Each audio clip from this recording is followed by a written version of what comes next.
Hey friends, so following up on my how to get a good electric guitar sound using Ableton Live, I decided to go ahead and do how to get a good acoustic sound using Ableton. So first things first with an acoustic guitar, the first thing is recording the guitar and how you're going to mic it. I mean, maybe the first thing to go over even before that is should you mic or should you use your acoustic pickup if you have an acoustic electric guitar? Well, I find for the most part that acoustic guitar pickups, unless they're really, really well-made, high-end Fishman style with the microphone combined with the piezo pickups, I just don't like the sound. I've never enjoyed it. That doesn't mean that you couldn't use it. I just find myself, if I have an acoustic guitar idea, I'll use the pickup just to capture the idea. But if I'm going to record an acoustic guitar, nothing's going to beat mics, especially if you mic correctly. Now, this lesson isn't going to be a comprehensive lesson on different miking techniques for acoustic guitar, but of course you got to get it right at the source. So first thing, let's take a look at how I recorded this guitar. So I ended up using my Zoom H5, which with the XY microphone attachment to it. By the way, this is such a fantastic little thing. I find myself constantly using this. It's not so much that it gets the best quality, and these are just like cheap pencil condenser microphones. But what's so great about it is that you can use it as an audio interface. It's great for podcasting. I don't know, man. I'm not paid by Zoom to say anything, but this is such a great little thing. So anyway, I use this in combination with my classic SM7B, which is just one of my favorite microphones of all time. I sang into a lot of things until I started singing into this. I didn't discover my sound, and this is definitely my favorite vocal mic. It can also be used in other applications. It's really hard to get it wrong with this mic, especially if you use a little inline amplifier. So anyway, I put both of these together, and you can see from this picture where they're really close together, and they're both focused on the acoustic guitar. Now, one thing that I can say about miking, even though this isn't going to be a comprehensive miking tutorial, one thing I can definitely say is that I enjoy the way that my acoustic guitar sounds when I point a microphone at the 12th fret. For some reason, what's great about that is if you're pointing directly at it, you're going to get kind of the whole sound of the guitar with one mic. If you have multiple mics or you have XY mics like this, you can get kind of this nice stereo spread. Now you got to be careful. If you're the wrong distance from an XY mic situation, you're going to be miking the sound hole, okay? And that's going to make it boomy. And then the other side is not going to be as loud because that's not where the sound is projecting from, okay? So another thing that I went ahead and did is I recorded the guitar two different styles, obviously using my fingers and then using a pick. So let's go ahead and listen to the differences between these recordings. I did 4 different recordings, one where I recorded close with my fingers, far away with my fingers, close with a pick, and far away with a pick. Let's go ahead and listen.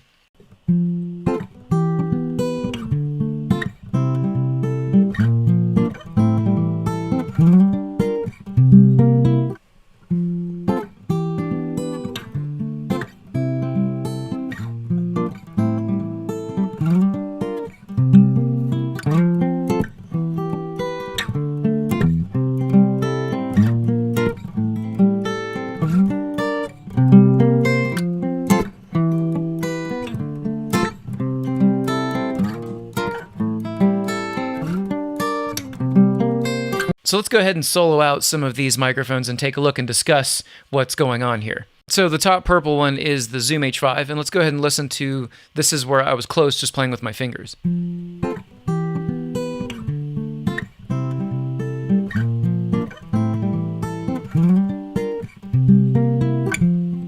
Now what we can hear is, that there's a lot of bass on the left-hand side, right? And that's because that microphone was pointed directly at the sound hole, so you get that kind of what you would maybe describe as boomy sound, right? Okay, so moving on to the SM7B for this finger-style close, let's listen to this.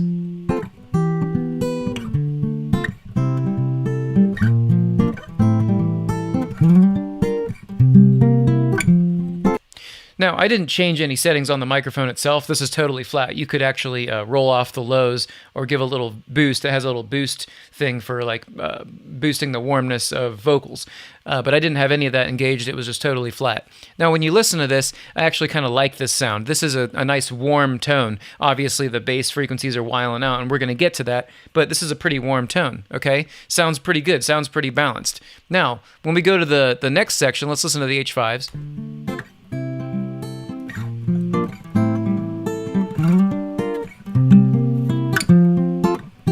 Now Now that sounds really nice. The fingerstyle far away kind of sound from the H5 sounds really nice, and it sounds nice and balanced. Here's why. Now the reason that these sound a little bit more balanced is because we're far enough away from the microphones to allow the entire guitar body to project and hit the microphones kind of at the same time. There's multiple things going on here, right? There's brightness, there's the resonant body of the acoustic guitar, there's all that kind of stuff, and being a little bit farther away yields us a more balanced tone, and as you can see, the frequencies aren't wiling out as much, they're not going up and down.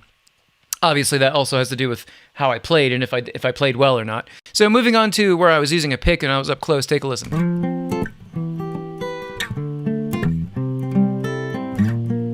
Now we still get that thing where there's a lot of bass frequencies on the left speaker. That's not necessarily a problem. It really isn't a problem. It's just kind of what's going on, right? And let's go ahead and listen to this SM7B track.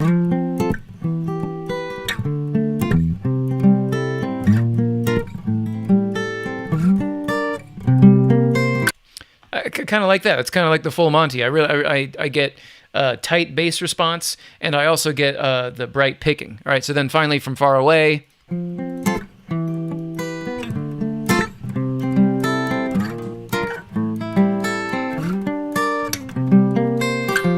Now, to me, to my ears, this sounds the most natural of all the things that we've done.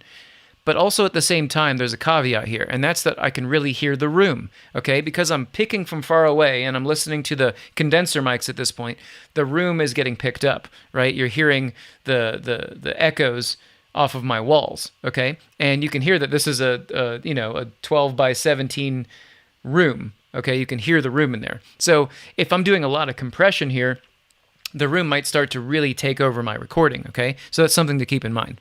So I decided to go for the close picking take, and the reason I decided to do that is not because I think it's the best recording of all of them, but because it allows me to show you some problem-solving effects we can use to make this guitar track sound better. So to reinforce that when you're mixing, you always should be listening to the mix when you're working on an instrument, I decided to add the drums that are going to go over this, and I don't really think there's going to be that much more instrumentation in this specific part.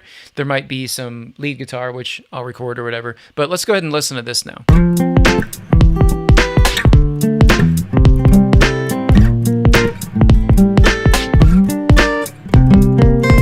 And actually, this is pretty funny. This actually comes from just me singing into the mic. I had this idea this morning, and I just decided to record clips about it.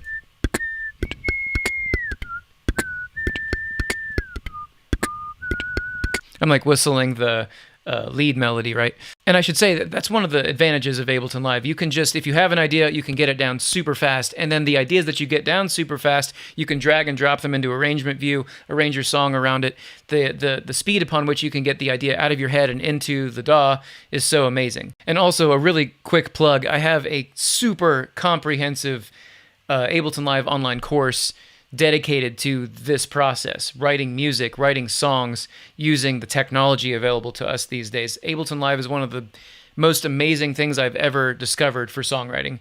And if you're interested in learning more about that, I'll leave a link in the description and comments. Anyway, back to it. So let's start problem solving here. First of all, let's listen to the H5 track. So we have... We can hear in this recording that there's a lot of bass in the left channel. And again, that's because the left channel H5 microphone was pointed at the sound hole. So you get that boomy whoop, whoop, whoop kind of sound in there, right? So what I'm going to do is I'm going to grab an EQ8 and drop it on here. The next thing I'm going to do is I'm going to go to the mode, and we're going to switch it from stereo to left-right mode. What left-right mode does is it allows you to EQ the left or the right channel differently, okay? I think it's pretty obvious what I'm going to do next. If you look at the first filter on EQ8, is always a low shelf when you boot it up. So turning adaptive Q off, because that's annoying, I'm going to roll off some of these low frequencies that we have in the left side. So it'll sound like this now. Now listen as I sweep this up that it actually moves. You can feel it moving from the left-hand side to the right-hand side.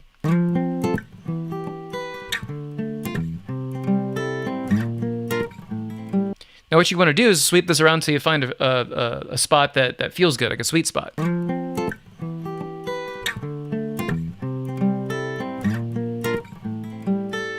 Great. Now you can hear that when you find the sweet spot, there's going to be little subtleties that make your ear go left and right. There's something over here, there's something over here. And that's the nature of just air moving in different ways. And that's what's so great about using a stereo pair of microphones on an acoustic guitar. You get these subtleties, make these little subtle stereo things happen, right? Now I'm going to just use some gain compensation here. I'm going to turn this up a little bit because, these microphones are sensitive. And when I was that far away, I couldn't get as much of the sound that I wanted. So I just turned it up 4.5 dB. Let's see what this sounds like.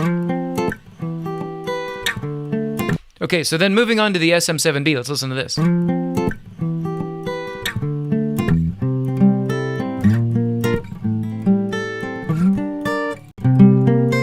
So what I'm going to do is I'm actually going to sweep some of the low end out of this one as well. There's just a little bit of thud, if you will. All right, so let's listen to this, and I'm going to work on that.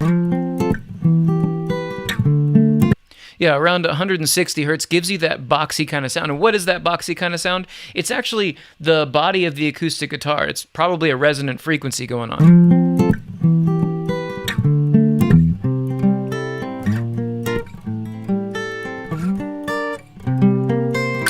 And I really don't need any of these sub frequencies either, so I could go ahead and sweep this out and kind of get this kind of curve.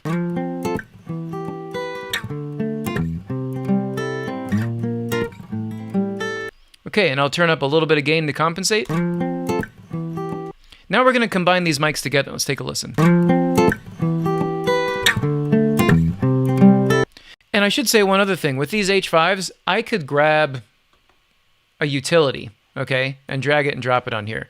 And because the left and the right mic are hearing different things, I can actually add width by turning the width up. Now, I can't add width to the SM7B track because it's a mono track. It doesn't matter how much width I turn up. I could turn the width up all the way, it would do nothing. Okay? And just to prove that, here I'm on the SM7B track. It doesn't matter what I do with this. Right? But if I go to the H5 track, listen to this.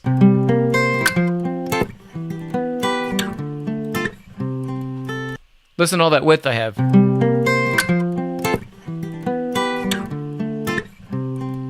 That's because the left and the right mic are hearing different things. That's what stereo is. When one channel is doing something slightly different or very different from another speaker, you get increasing amounts of stereo, right? So now that I've got this width kind of jacked up, maybe I'll do it more reasonable, something like this. Let's listen to these together.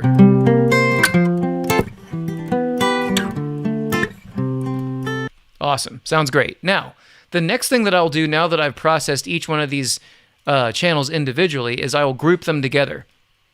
Because now I'm going to provide processing that's going to be on both of the channels. And so now with these tracks groups, I'm going to grab an EQ8 and drop it on here. I know I already have EQ8s inside of each one of the tracks, and maybe addressing some of these things could be done better in the tracks. But in this case, I want to do this for multiple reasons. One of the reasons is that I'm using the EQs inside of each one of these tracks, one of these microphone tracks, to solve problems, okay? And then this EQ is going to be more tonal stuff, like what do I want the guitar to sound like, okay? And it helps me also because now like I was saying before, I'm going to start adding the drum track along with this acoustic guitar so I can mix in context with what I'm going to be working on, okay? So let's listen to this all together. So here we go.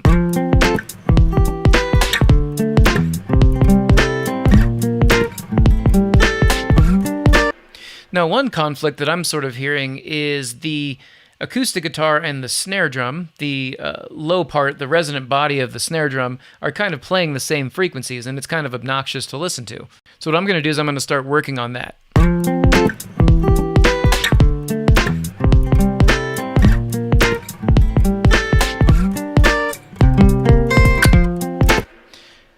That sounds pretty good. Now, in context with this mix, I'm also noticing that the acoustic guitar is kind of disappearing and coming back in because of my inconsistent playing and also just because of the nature of an acoustic guitar. And that's where a compressor comes in. And actually, that's where a good use of the glue compressor comes in because the glue compressor is designed to kind of take multiple tracks and homogenize them together, hence the name glue, right? So let's go ahead and look at using glue compressor to kind of smooth this out a little bit.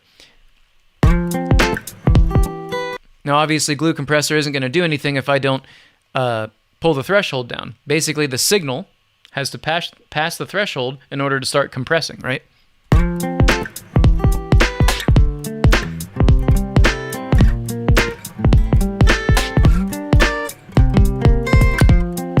Now, as you can see, it's bouncing all over the place. We're going all the way to almost reducing 10 dB, right? So in this case, this ratio of 4 to 1, meaning for every 4 decibels that goes in, 1 decibel comes out, I think it might be a bit intense. So I'm going to bring this down to 2 decibels, okay? Let's listen to this now.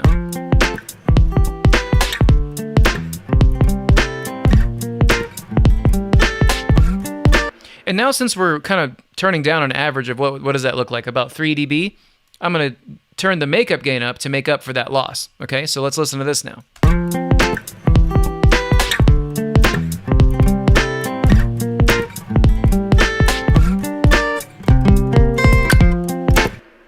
The attack sounds pretty good. I might turn it up a little bit more because I want some more of that, the initial picking of the guitar. I want a little bit more of that, so I'm turning the attack up.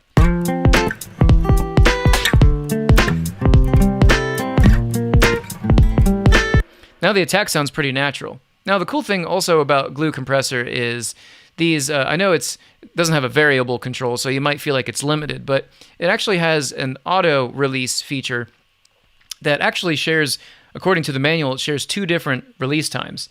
And these release times are automatically set based on listening to what the material is. I find that sometimes this actually sounds really great, sometimes it actually really sucks. Let's just see what happens.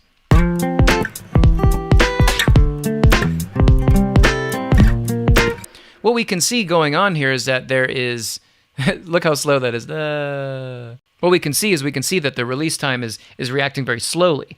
And with compressors, a longer release time usually means that they're going to be more and more transparent, okay? Meaning that it's not going to sound as compressored, if you will, right? Because the release time is how long it takes to get back to the original volume, right? So that sort of works. Maybe I'll try something a little bit like this 0.8 setting. Let's see what this is like.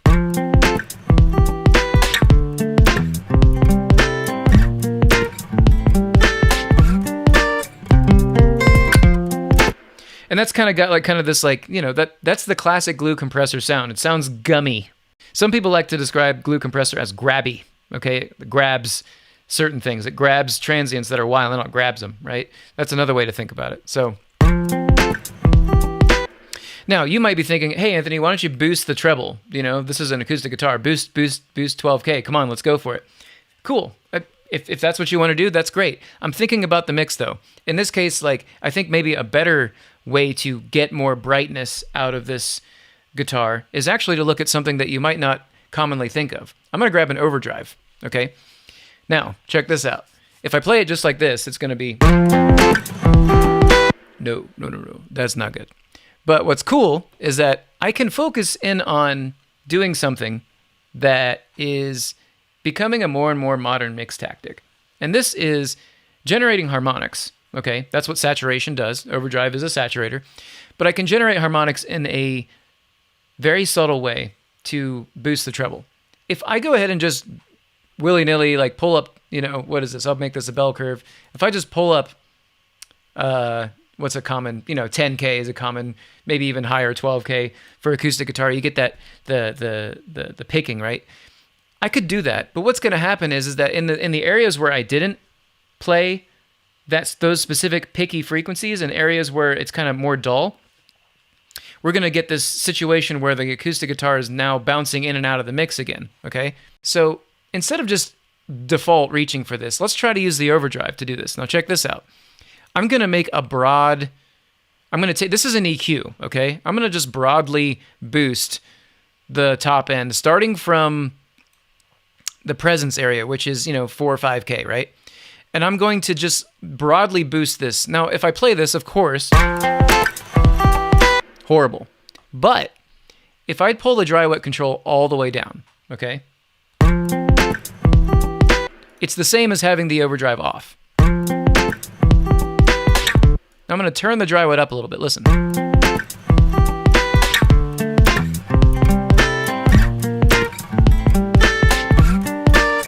Now, with just 8%, barely anything, listen to the AB.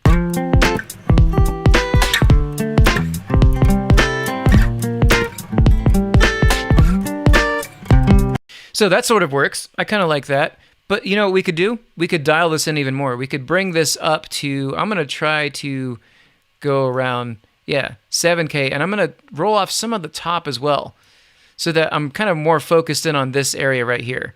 between, 6 and looks like it's starting to fall off around 12. Let's see what this does. So without it.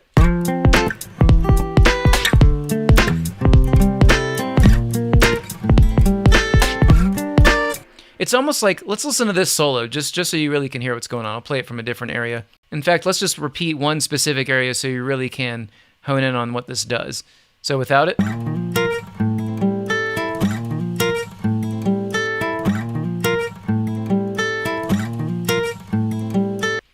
It's just a way of adding clarity. You might think adding distortion would add clarity. That doesn't make any sense. Well, what it's doing is it's creating harmonics, okay? And it's spreading those harmonics out in a pleasing way. I've got this whole area from what is this, coming up. It looks like it starts at 1K, goes all the way up to its peak area around 6 and goes down past 12. All of those areas we're adding harmonics. Harmonic distortion, and it's spread out across this whole thing, and it just makes it more smooth, okay? I like to think of this as a more smooth way to boost the top end, okay? So I'm going to go ahead and group these all together, and let's listen to the difference that we've made. So here's without these effects.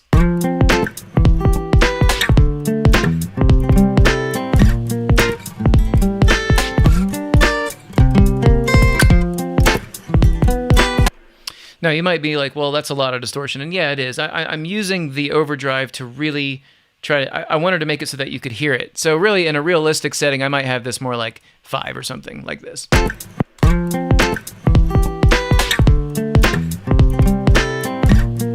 But who knows? If I had a bunch of instruments going on here, I might be able to get away with a lot more dry wet on that overdrive, and I would get a better sound.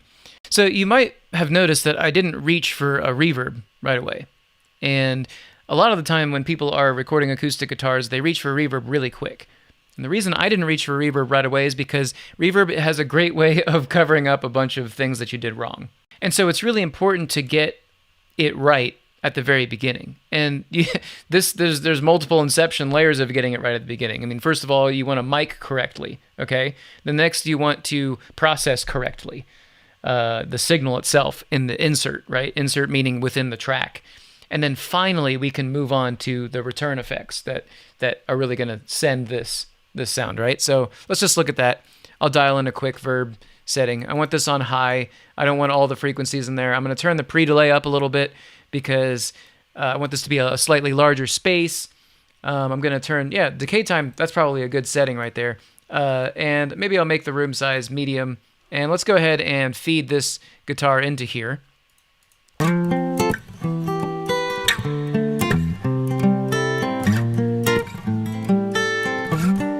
I actually feel like that's too much tail. Maybe something like this. All right, let's see what it's like with the drums.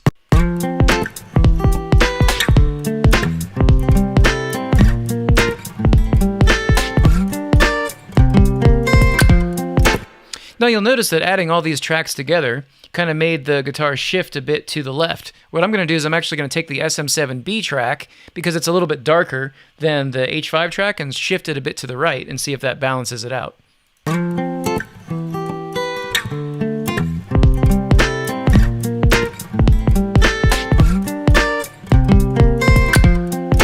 Right? Okay, so you might have noticed these tracks down here. These are leads that I recorded. They sound like this.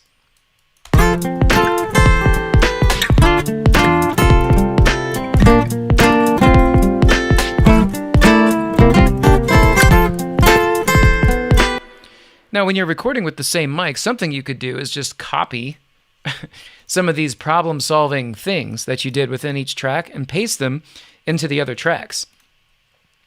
But I'm actually going to treat these leads a little bit differently. Because they're lead sounds, I kind of want them to be a bit more focused. And something else I should say about this is I only recorded the left side of the H5, the side that was pointed toward the sound hole, because I was just trying to see what would happen with that. I don't like it. So in this case, I want the leads to be more focused. So I'm just going to use the SM7B version of these recordings, okay? And what's so great about that is it's going to allow the leads to sound a bit more focused. The transients, this is a rhythmic lead. Da, da, da, right? Now, there's a little bit of pick thud, is what I like to call it on acoustic guitar, meaning that there's some low end in there. But what I'm going to do is I'm actually going to turn this into a group right away, okay?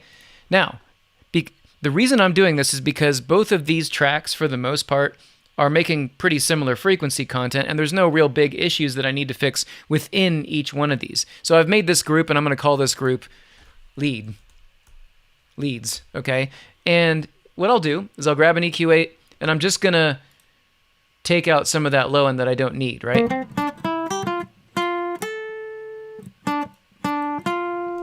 Now what that's going to do is that's just going to get rid of that pick thud, that those really low sounds when I hit the guitar on accident with my hand, right?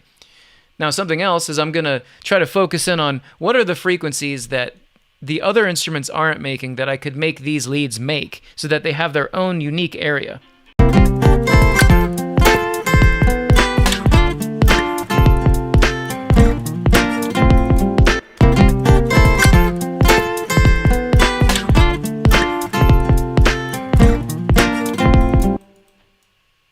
What it sounds like to me is that a presence boost is really helping these leads.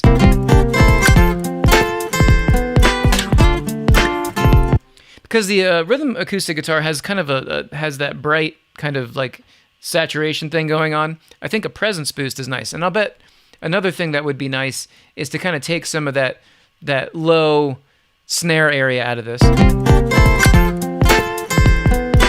And also because it's a lead, maybe another thing we could do, I'm going to change this into a bell curve, is just to give it a little bit of mid-range. Give it a little bit of 1K. Boosting this or cutting this frequency is sometimes superior to just turning a track up. Because what this will do is it just kind of forces things into the center of our hearing. And by boosting this frequency, you can kind of transparently turn something up without boosting too much of the top end or anything else. Just a great thing to try, as opposed to turning up a track, right?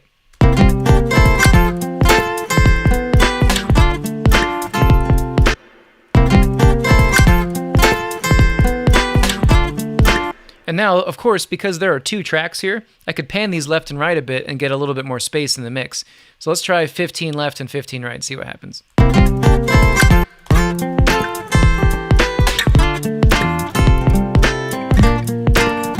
And of course, because these are in a group, I can send them to the reverb.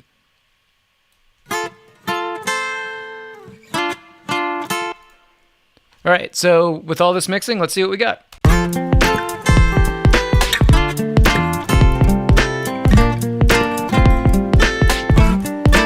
Cool. Well, I know this was pretty long, but I hope you enjoyed this, and I hope that this is useful to you. If you enjoy my teaching style and you want to support this channel, I encourage you to check out my Ableton online courses. I have one on songwriting with Ableton Live and the other one on mixing. These are not small courses by any stretch of the imagination. They're very comprehensive. They're very to the point. Sometimes it's difficult to find the information you're looking for on the internet because the information isn't always presented well. Sometimes it's not even correct, and a lot of the times it's not very well organized. These courses are thorough and optimized to take your skills to the next level very quickly. So yeah, check those out. And if not, if you want to support the channel, I also have all kinds of music on Bandcamp, and I will link everything in the description and comments. If you like this kind of thing, like, comment, subscribe. Much love, everybody. I'll see you next time.